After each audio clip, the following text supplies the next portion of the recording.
Y aquí va un poco lo que les voy a explicar de lo que se hizo con el clinical trial, con el tratamiento de tocilizumab, donde uno de los principales problemas que tenían los pacientes críticos eran estas tormentas de citoquinas, que principalmente se hablaba al principio que estaban comandadas por interleuquina 6. Por lo tanto, esta intervención farmacológica lo que se hizo fue utilizar tocilizumab en una dosis por pacientes críticos COVID-19 que estaban en UCI. Se utilizaron 10 pacientes ingresados a la unidad de cuidados intensivos con una edad promedio de 57 años, con un rango de edad entre 45 y 70 años, un Apache 2 promedio de 8,5, entre 7,5 y 13, interleuquina 6, el promedio era 158,8 picogramos ml en rangos de 129,9 y 215, el dímero D de 1017 a 2169, el conteo de linfocitos en sangre 970 por milímetro cúbico, entre 650 y 1160, y se aplicó tocilizumab el día 8,5 promedio entre el día 7 y el día 13, que estaban después de la aparición de los síntomas, ya ingresados en UCI. Se hizo la colección de muestras, donde se colectó el día 0, antes de la intervención farmacológica, día 1, 24 horas posterior a la intervención farmacológica, y el D7, que corresponde a 7 días posterior a la intervención farmacológica.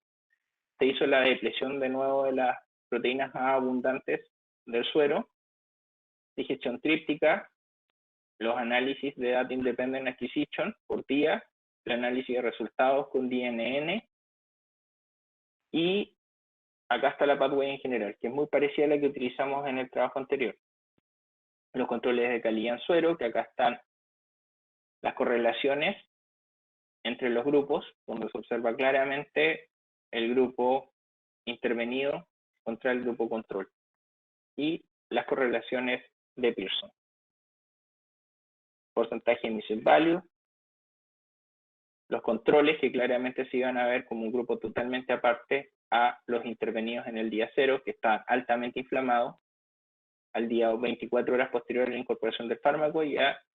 7 días después de la incorporación del fármaco. En este caso, nosotros identificamos 1014 proteínas en el experimento en total, tomando en cuenta solamente las proteínas que se encuentran en al menos 4 muestras de las 7 totales, por categoría, donde tenemos un total de 680 proteínas cuantificables. Acá la distribución de los pacientes se vio diferente, porque tuvimos 3 pacientes que se complicaron, más de la cuenta, 2 fallecieron y 1 sobrevivió. Y para este estudio, como estos se separaban demasiado del grupo que estábamos interviniendo, fueron excluidos de los primeros análisis estadísticos,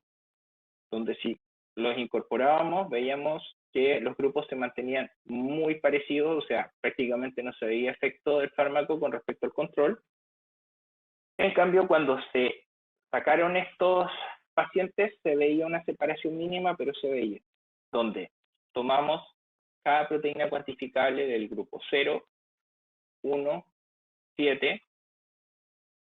trabajamos con los marcadores de severidad y proteínas que estaban en la literatura relacionadas con tocilizumab y las proteínas candidatas propias. Todos estos valores los anotamos en Unity Pathway Analysis y en Reactome. Acá están los valores de expresión diferencial de cada uno de las comparaciones que hicimos y su feedback respectivo, donde teníamos los grupos que correspondían a marcadores de severidad, donde en D0 estaban en promedio down, día 1 se mantenían down, pero tendían en algunos pacientes, en algunas proteínas, a subir con respecto a lo que era el control. Y esto lo vimos bastante similar en algunos grupos y en algunos clústeres de proteínas, donde partían muy inflamados, se veía una disminución de la inflamación con ciertas proteínas inflamatorias al día 1 y en el día 7 o se mantenían o en algunos casos subían. Acá tenemos un poco de lo que son en la comparación día 1 contra el día 0, que es cuando estaban críticos y posterior a la